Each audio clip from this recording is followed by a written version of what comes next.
Working 18-hour days, I slipped and I fell. Winter's up and hit me, I had to change well.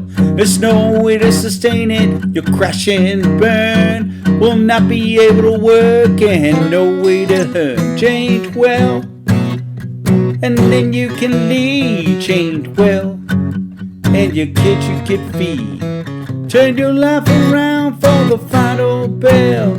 It's now or never, you have to change well. It's now or never, you must change well. Hello and welcome to another episode of the Change Well podcast. Three seemingly unrelated events have converged to shape the theme and content of this week's Change Well podcast. And you may have noticed I wasn't on last week, and that's one of the events. The second one was a small group discussion I led, coincidentally on the same topic we're exploring today. And the last one was the inclusion of one of my favorite poems on the podcast, The Daily Poem by Goldberry Studio. How are these events all connected? Well, they all revolve around the concept of boundaries, when to establish them, and when to dismantle them for the sake of wellness. So let's delve into the topic with the poem from the Daily Poem. The poem is called The Mending Wall. It is my favorite poem by Robert Frost, although I have a lot of other ones. Perhaps some of them are more well-known, such as The Road Not Taken. Hey, that's another idea for a podcast on wellness, but let's save that for another time. Those who know Robert Frost get it. The poem The Mending Wall is best known for the phrase, "Good fences make good neighbors." However, as Sean Johnson in the Daily Poem correctly points out, the poem is not about the need to continually build a wall around yourself to be a good neighbor. Sometimes walls do not make good neighbors, nor do they make you change well. Other times, you need to construct a boundary to care for yourself or respect others. Here's a second excerpt from the poem that provides more context. There, where it is, we do not need the wall. He is all pine and I am all apple orchard. My apple trees will never get across and eat the cones under his pines, I tell him. He only says, good fences make good neighbors. Now spring is in the mischief in me, and I wonder if I could put a notion in his head. Why do they make good neighbors? Isn't it where there are cows? But here there are no cows. Before I build a wall, I'd ask to know what I was walling in or walling out, and to whom I was like to give offense. Well, spring is here, and it is the mischief in me. And as the poem suggests, the question that the thought that fences, or in our context, boundaries, always makes better neighbors is sometimes wrong. Sometimes, in order to change well and improve, you need to break down a wall to engage with people. Let me give you an example straight out of the poem. Sometimes it's essential to break out of your echo chamber and engage with someone who does not think exactly like you or is different than you.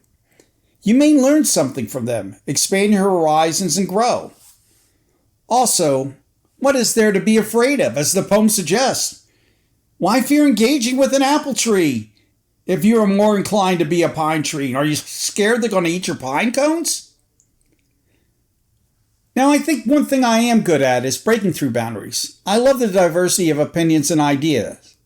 That maybe is why I went to one of the most conservative institutions for my undergraduate degree and a liberal one for my graduate degree. I cherish my friends and teachers from both, and I learned from both.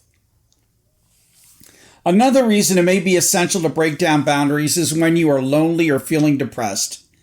I know this from personal experience. I went into a depression after losing my second parent, and only my friends and colleagues helped to pull me out. But it took a bit. And I had to break down those walls. And sometimes you have to reach out for help.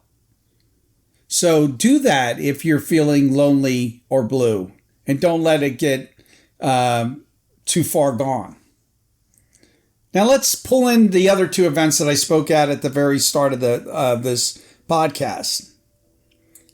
The last of the poem excerpt says, "Before I build a wall, I'd ask to know what I was walling in or walling out, and to whom I was like to give offense." There are indeed times when you should build a boundary. We discussed this topic in the aforementioned small group that I facilitated the other week. We should respect and understand other people's boundaries when we think breaking through would cause offense. You know, some boundaries are obvious. You should not get into someone's personal space unless indeed invited in to it. But some are less so. Here is an example, and one was brought up in the small session I facilitated. Some people need quiet time to reflect. As a loud and energetic person, as I hope you can tell from my voice, there are times that I am a bit too loud for some quieter people, like maybe my spouse. Besides respecting other people's boundaries, you also need to respect and inform others of your own boundaries.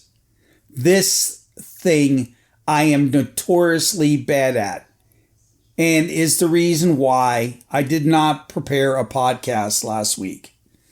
I lapsed into an old pattern that I thought I had cracked the code on when I had made my change for the better in balancing work and other commitments.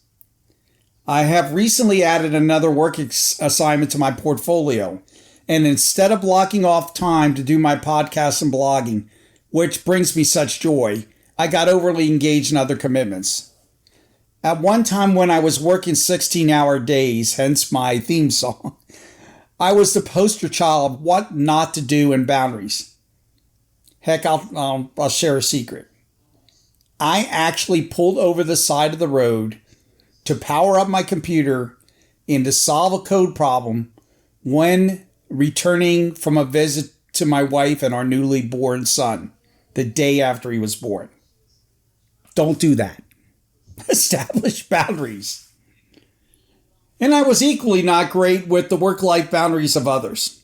I could work anyone into the ground before I realized, hey, who really wants or needs to be worked into the ground? The more you work somebody in the ground, the less productive they get, and pretty soon they're in the ground and they get burned out. So this is our podcast today. Respect boundaries when you need to, break them down when you have to. I apologize for not honoring our weekly appointment to Change Well last week.